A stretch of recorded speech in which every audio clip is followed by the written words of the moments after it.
धन्य तो दातृयाचक. Okay, page number 15 वर आहे तुमच्या आणि हे असं फोटो आहे. सो तृतीय पाठ, तिसरा पाठ आहे धन्यो तौ दातृयाचकौ. याचा अर्थ असा होतो की धन्य तो दाता आणि याचक. इथे तुमचा हे आहे समास आहे. दातृ म्हणजे देणारा म्हणजे दाता आणि याचक म्हणजे मागणारा. ओके, तर ह्या स्टोरीमध्ये ही अशी स्टोरी आहे ज्याच्यामध्ये देणारा सुद्धा खूप धन्य आहे आणि मागणारा सुद्धा धन्य आहे. ओके, सो आपण जरा हा ग्रीन वाला जो पार्ट आहे तो वाचूया. ओके, महाकवी कालिदास विरचितम रघुवंशम इति महाकाव्यम प्रसिद्धमेव. महाकवी, ओके, संस्कृतमध्ये सगळ्यात ग्रेट असा कवी जो आहे तो कालिदास आहे. आणि विरचित म्हणजे त्यांनी रचलेला. ओके, कालिदासांनी कुठला ग्रंथ कुठलं काव्य रचलं आहे? रघुवंशम. रघुवंशम म्हणजे ज्याच्यामध्ये रामायण, ओके, राम आणि रामाची जी आधीची पिढी होती, जे रामाच्या कुळातले जन्म घेतलेले जे राजे होते त्यांची वंशावळ तिथे दिलेली आहे म्हणून रघुवंश म्हटलं जातं. सो तर हे एक महाकाव्य आहे, म्हणजे कवितासारखं आहे पण मोठी अशी कविता आहे जी कालिदासाने रचलेली आहे. पुढे सांगितले तत्र पंचमे सर्गे महाराजस्य रघोः जीवने घटितम प्रसंगम कवीही वर्णयति. हे वाचणं काय इम्पॉर्टंट आहे? काही जणांना वाटेल ह्याचा काही गरज आहे वाचायची, पण ह्याच्यामध्ये तुम्हाला इंट्रो म्हणजे ह्याच्यामध्ये तुम्हाला सांगितलेलं असतं की हा जो तुम्ही धडा वाचताय तो कुठून घेतलेला आहे. ओके, सो ते तुम्हाला माहित असलं पाहिजे. तर रघुवंशामध्ये जसं मी सांगितलं की फक्त रामाबद्दल न सांगता रामाच्या आधी म्हणजे रामाच्या कुळात जन्म घेणारे रामाचे वडील, त्यांचे वडील अशी पूर्ण वंशावळ सांगितलेली आहे.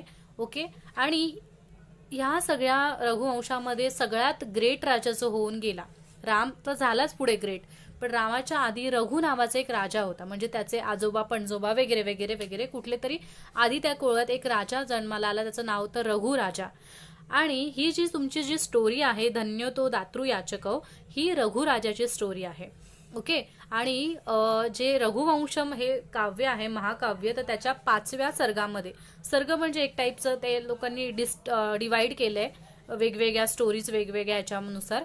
तर 5व्या सर्गामध्ये महाराजा जो रघु आहे त्याच्या जीवनात घडलेला हा प्रसंग आहे जो तुम्हाला याच्यात दिलेला आहे.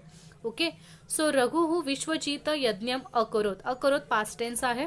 रघुराजाने विश्वजित नावाचा यज्ञ केला होता. विश्वजित नावाचा यज्ञ तोच व्यक्ती करू शकतो किंवा तोच राजा करू शकतो ज्याने पूर्ण विश्व जिंकलेला आहे. ओके, आणि तो राजा बनणं खूप ग्रेट गोष्ट असते. ओके, सो हा रघु असा राजा होता, त्याने पूर्ण विश्वाला जिंकलं होतं आणि विश्वाला जिंकल्याच्या नंतरच विश्वजित यज्ञ करायचा असतो. आणि बेसिकली हा विश्वजित यज्ञ कसा असतो तर विश्वजित यज्ञ केल्यावर त्या राजाला त्याची पूर्ण संपत्ती दान करून टाकावी लागते. ओके, सो जे काही त्याने अचीव केले ते त्याला सगळं दान करावं लागतं विश्वजित यज्ञामध्ये. असा हा स्पेशल यज्ञ असतो. सो अस्मिन यज्ञे सह सर्व धनम दानरूपेण अयच्छत रिक्तकोशः च अभवत. सो अशा प्रकारे रघुराजाने जेव्हा विश्वजित यज्ञ केला पूर्ण विश्वाला जिंकल्याच्या नंतर, तेव्हा त्याने जे काही धन होतं सर्व धन त्याने दान रूपाने म्हणजे लोकांना दान देऊन काय केलं, रिक्त केलं. रिक्त म्हणजे त्याचा पूर्ण जो कोश होता, ज्याचा खजिना जो होता त्याचा राजखजिना, तो त्याने सगळा काय केला, रिकामा करून टाकला. तदा एव कौत्सह नाम युवा छात्रः तत्र आयातः. आणि त्याच वेळी हे सगळं रिकामं झाल्यावर त्याची सगळी संपत्ती दान झाल्यावर एक कौत्स नावाचा एक काय येतो तिथे छात्र येतो. छात्र म्हणजे शिष्य येतो.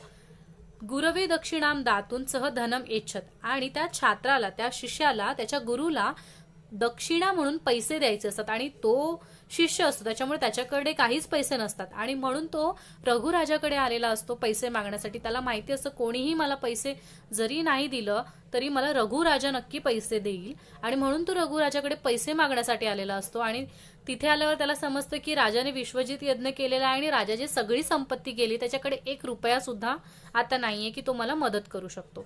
तर सह एव प्रसंग अत्र वर्णित. आणि तो जो प्रसंग आहे तो तुम्हाला डिटेलमध्ये इथे तुमच्या चॅप्टरमध्ये दिलेला आहे. सो आपण तो आता वाचूया नक्की काय होतं. सो पहिला आहे पॅरेग्राफ चालू करूया आपण. कस्मिच्चित तपोवने वरतंतुः नाम ऋषीः आसीत्. सगळा जी स्टोरी आहे ती पास्ट टेन्स मध्ये, त्याच्यामुळे तुमची क्रियापद जे असतात वर्ब ते पास्ट टेन्स मध्ये आहे. ओके. सो कस्मिच्चित म्हणजे कोणत्या तरी तपोवनामध्ये वरतंतुहू म्हणजे वरतंतू नावाचा ऋषी होता. ओके. कुठल्या तरी तपोवनामध्ये वरतंतू नावाचे एक ऋषी होते. सह अध्यापने निपुणः प्रकृत्या दयालुः च आसीत. आणि हे जे ऋषी होते वरतंतू नावाचे, ते अध्यापनामध्ये म्हणजे लोकांना शिकवण्यात, शिक्षा म्हणजे त्याचे जे शिष्य होते त्यांना शिकवण्यात ते निपुण होते. निपुण म्हणजे अतिशय हुशार होते. प्रकृत्या म्हणजे स्वभावाने, प्रकृतीने, स्वभावाने दयाळू होते. च म्हणजे आणि हा आपण कुठे वापरणार, इथे वापरणार. ते शिकवण्यात खूप निपुण होते आणि स्वभावाने खूप दयाळू होते. पुढे जाऊया आपण. तस्य आश्रमे बहवः मेधाविनः बटवः आसन. आता बटवः प्लुरल फॉर्म आहे. इथे तुम्हाला हे जे रेड वाले शब्द दिसतात ते सगळे उकारांत शब्द आहेत, कारण तुम्हाला 9वीला आता उकारांत शब्द चालू झालेत. मधु, भानू हे शब्द चालू झालेत आणि ते त्यांनी इथे वापरलेले आहेत. ओके. त्याच्यामुळे ते रेड वाले जे दिसतात ते तुम्हाला सगळे ते शब्द आहेत. आता इथे बटवः शब्द आहे पण तो प्लुरल फॉर्म आहे, त्याचा ओरिजिनल शब्द बटू असा होतो. ओके. सो काय बोलत होती मी आपला. ओके. मेधाविनः म्हणजेच काय, मेधाविनः म्हणजेच बुद्धिवान. ओके. सो त्यांच्या आश्रमामध्ये म्हणजे वरतंतू यांच्या आश्रमामध्ये भरपूर, बहवः म्हणजे भरपूर, मेधाविनः म्हणजे बुद्धिमान असे काय होते, बटवः म्हणजे एक प्रकारचे शिष्य होते त्यांच्या आश्रमामध्ये, जे शिक्षा घेण्यासाठी त्यांच्याकडे आलेले वरतंतूंकडे. तेषु कश्चित कौत्सः नाम बटुः आसीत. आणि त्या सर्व शिष्यांमध्ये, त्या सर्व स्टुडंट्समध्ये कश्चित कोणी एक कौत्स नावाचा सुद्धा कोण होता, बटू होता म्हणजे शिष्य होता. विद्या अध्ययनम समाप्य गुरुदक्षिणां दातुम उत्सुकः कौत्सः गुरुम उपागच्छत. सो विद्या अध्ययन कंप्लीट झालं म्हणजे त्याचं एज्युकेशन कंप्लीट झालं वरतंतूकडून, आणि शेवटी त्यांना गुरुदक्षिणा म्हणून आपल्याला काहीतरी दिलं पाहिजे, बरोबर. आणि म्हणून विद्या अध्ययन समाप्य म्हणजे विद्या अध्ययन संपल्यावर गुरुला काहीतरी दक्षिणा देण्यासाठी तो उत्सुक होता कौत्स, आणि म्हणून तो कोणाकडे जातो, गुरुकडे. उपगच्छत म्हणजे तो गुरूंकडे गेला की आता आपण त्यांना गुरुदक्षिणा काहीतरी देऊयात, ते जे मागतील ते. सविनयम च स्वस्य इच्छाम गुरवे अकथयत. सविनयम म्हणजे अतिशय विनयाने, नम्रपणे, आणि स्वस्य इच्छाम आणि तो गुरुला विचारतो. ओके. नम्रतेने त्यांनी आपली जी इच्छा होती ती गुरुला सांगितली. अकथयत म्हणजे सांगितली की तुम्ही गुरुदक्षिणा माझ्याकडून काहीतरी मागा, मला तुम्हाला खरंच गुरुदक्षिणा द्यायची, अशी त्यांनी स्वतःची इच्छा त्यांना सांगितली. तस्य वचः श्रुत्वा त्याचं ते बोलणं ऐकून गुरुः उक्तवान गुरु म्हणाले म्हणजे वरतंतू गुरु म्हणाले त्याला की वत्स कौत्स, अरे कौत्स मुला, तव अध्ययनेन सेवया च भृशं प्रीतो अस्मि. म्हणजे तू एवढा छान अभ्यास केलास, माझ्याकडे एवढं चांगलं अध्ययन केलंस की आणि सेवा केलीस माझी, त्याच्यामुळे मी काय आहे, भृशं प्रीतोस्मी म्हणजेच काय, मी अतिशय खुश आहे, मी भरपूर खुश आहे की तू चांगला अभ्यास केलास आणि माझी सेवा केलीस. अन्याम कामपी दक्षिणाम नेच्छामी. अन्याम म्हणजे मला इतर काही, कामपी म्हणजे काही सुद्धा, मला इतर काही सुद्धा दक्षिणा म्हणून आता नको हवंय, म्हणजे काहीच नकोय मला. नेच्छामी माझी इच्छा नाहीये दक्षिणा घेण्याची, मी खूप खुश झालो ऑलरेडी तुझ्यावर. गच्छ स्वस्ति तुभ्यम म्हणजे तू काय कर, तू जा, तुझ्या रस्त्याला तू आता निघून जा. ओके. आणि जा, तुझं कल्याण असो. स्वस्ति तुभ्यम म्हणजे तुझं कल्याण हो, तू जा. गुरुणा वरतंतुना निवारितः अपि कौत्सः वारंवारं दक्षिणां दातुम इच्छत. गुरुने म्हणजे गुरु वरतंतू जे होते त्यांनी निवारितः म्हणजे नाही म्हटलं तरी सुद्धा, अपि म्हणजे सुद्धा, तरी सुद्धा कौत्स पुन्हा पुन्हा त्यांना दक्षिणा देण्याचीच इच्छा करत होता. ओके. की नाही मला द्यायचंच आहे, तुम्ही काहीतरी मागाच. ओके. पुढचा पॅरेग्राफ बघूया आपण. तदा तम परीक्षितुम वरतंतुः अकथयत. आणि त्या वेळेला वरतंतू जे गुरु होते त्यांनी ठरवलं की आपण ह्याची काय करूया, आता एक परीक्षा घेऊया. तदा म्हणजेच तेव्हा, तम म्हणजे त्यांनी, परीक्षितुम म्हणजेच काय, त्याची परीक्षा घेण्याचं ठरवलं. आणि ते त्याला म्हणाले, काय म्हणाले बघा, त्वया डायलॉग चालू झाला आपला. त्वया मम सकाशात चतुर्दश विद्याः अधीताः. म्हणजे त्वया म्हणजे तू, ओके, माझ्याकडून, मम म्हणजे माझ्याकडून, सकाशात, सकाशात याच्यामध्ये काय, या एवढ्या काळामध्ये, चतुर्दश, चतुर्दश म्हणजे 14, 14 विद्या शिकलास. ओके, तू आतापर्यंत माझ्यासोबत या काळामध्ये 14 विद्या शिकलास. अतः, अतः म्हणजेच म्हणून, चतुर्दश कोटी सुवर्ण मुद्रा हा आनयत. त्याच्यामुळे आता तू मला काय करणार, 14 कोटी सुवर्ण मुद्रा आणून दे, असं त्यांनी सांगितलं, गुरुने सांगितलं. गुरुः वचनम श्रुत्वा कौत्सः चिंताकुलः जातः. गुरूंचं ते वचन ऐकून, गुरूंचं ते बोलणं ऐकून, श्रुत्वा म्हणजे ऐकून, कौत्स चिंताकुला म्हणजे कौत्स जो होता, जो शिष्य होता, तो चिंतेत पडला, विचारात पडला, की त्यावेळेला तर शिष्य काही कंपनीत जॉब करायला जायचे नाही की त्यांच्याकडे मनी असेल. सो तो विचार करायला लागला, एक ब्राह्मण आहे मी, तर मी 14 कोटी सुवर्ण मुद्रा कशा काय आणू. पण आता गुरुने गुरुदक्षिणा मागितले म्हणजे त्याला काही करून ते देणं भागच आहे, तसा रूल होता. ओके, सो तो विचार करतो, एतावती ही सुवर्ण मुद्रा हा कुतः आनयानी, म्हणजे एवढ्या सुवर्ण मुद्रा, एवढ्या सोन्याच्या मुद्रा मी कुठून बरं आणू शकेन. तर त्यावेळेला त्याला आठवतं की महाराजम रघुम विहाय न कोपी एतावती ही मुद्राम दातुम समर्थः. रघुराजांच्या शिवाय, कारण रघुराजा एवढा ग्रेट होता, ओके, तर रघुराजा शिवाय, विहाय म्हणजे शिवाय, रघुराजाच्या शिवाय कोणीच एवढ्या मुद्रा देण्या, म्हणजे कोणाकडेच एवढ्या मुद्रा देण्याचं सामर्थ्य नाहीये, कोणीच एवढ्या मुद्रा मला देऊ शकत नाही शिवाय रघुराजा. सो अतः रघुं प्रति गच्छामि इति विचार्य कौत्सः रघोः समीपम अगच्छन. आणि असा विचार करून तो रघुकडे, म्हणजे रघुराजाकडे, अयोध्या नगरीमध्ये जायला निघतो. ओके, आणि रघो समीप अगच्छत, आणि रघुराजाकडे येतो. आता इथून आपल्याला आहे की तो येतो आणि काय बघतो अयोध्येमध्ये, दिग्विजयानंतरम, म्हणजे रघुराजा पूर्ण विश्व जिंकतो, दिग्विजय म्हणतात त्याला. ओके, सो दिग्विजय याचा अर्थ असतो की पूर्ण त्याने कॉन्कर्ड केलेलं आहे, सगळं त्याने जिंकलेलं आहे. ओके, आणि दिग्विजय झाल्याच्या नंतर रघुराजाने विश्वजित नामाचा काय केलेला असतो, यज्ञ केलेला असतो विश्वजित नावाचा. आणि याच्यामध्ये अशेषम धनम दानरूपेणे अयच्छत, म्हणजे त्याने सगळं जे त्याचं धन असतं ते दान करून टाकलेलं असतं त्या यज्ञामध्ये. रिक्त हस्तम रघुम दृष्ट्वा कौत्सः निवृत्तः. आणि जेव्हा हा कौत्स, हा जो शिष्य बघतो रघुराजाच्या हातात तर काहीच नाहीये, त्याचे हात रिकामे आहेत, तर अशा रघुराजाला बघून कौत्स परत फिरतो, म्हणजे मागे फिरतो, की आता हा आपल्याला काही देऊ शकणार नाही, कारण ह्याने आता विश्वजित यज्ञ केलेला आहे. रघुः तम आहूय आगमनस्य प्रयोजनम अपृच्छत.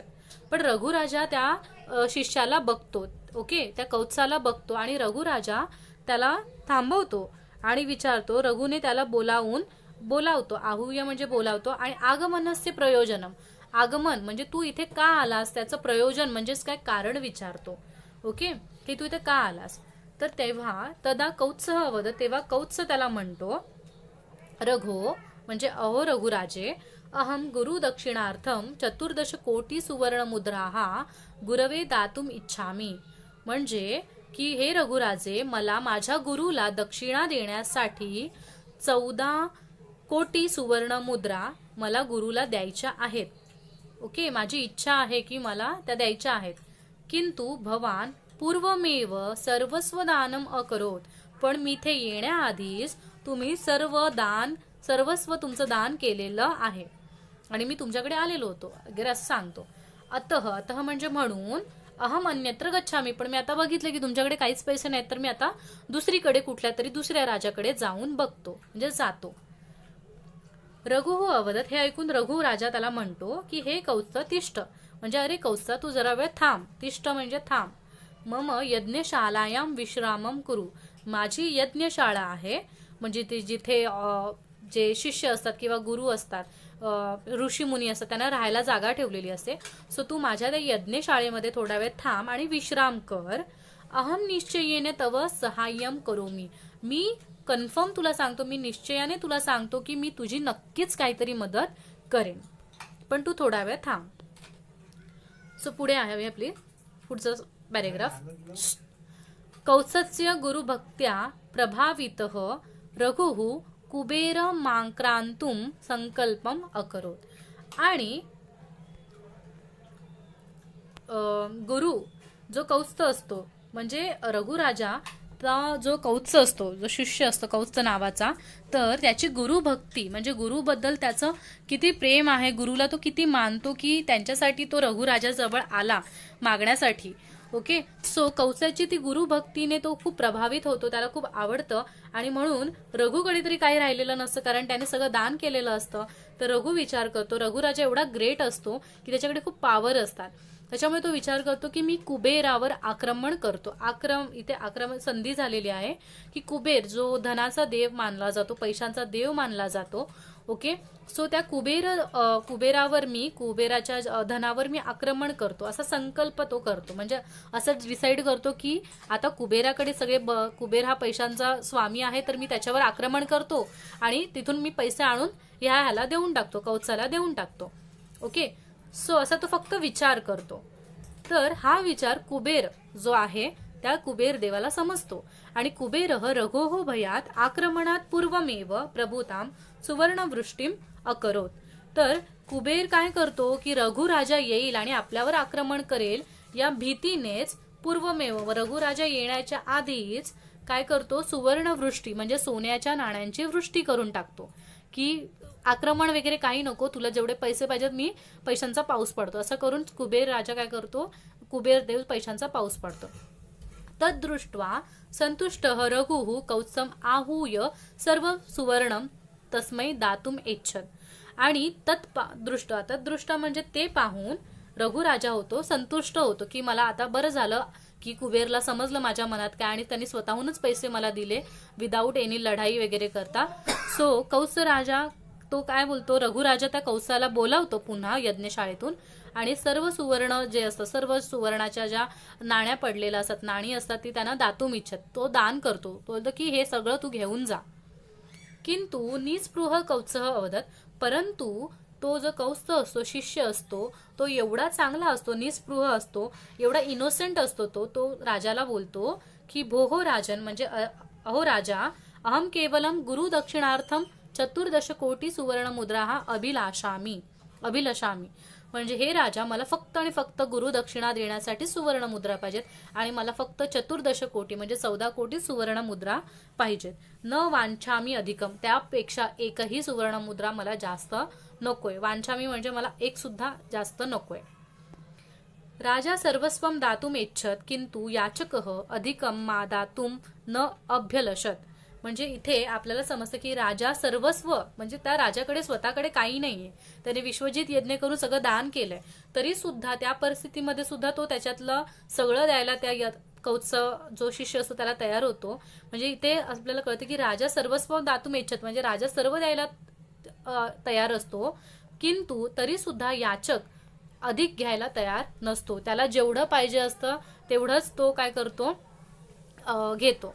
अनेन प्रसंगेन म्हणजे ह्या प्रसंगाने आपल्याला दानशूर रघुराजा समजतो. तसेच निरीच्छः कौत्सः म्हणजेच म्हणजे जो चांगला निरीच्छ म्हणजेच मतलबी अजिबात नसलेला जो कोण असतो, कौत्स असतो, त्याबद्दल निस्पृह जो कौत्स असतो त्याच्या बद्दल सुद्धा आपल्याला कळतं. द्वापी म्हणजे ते दोघं जण साकेत जना कृते पूजनीय अभवेत. आणि असे हे दोघं म्हणजे रघुराजा आणि तो कौत्स शिष्य असतो, तर हे दोघेही असे अयोध्यावासी लोकांच्या दृष्टीने काय ठरले, पूजनीय ठरले. म्हणजे साकेत जना म्हणजे तिथे राहणाऱ्या लोकांसाठी दानशूर रघुराजा आणि निरीच्छ कौत्सक हे दोघं पूजनीय ठरले.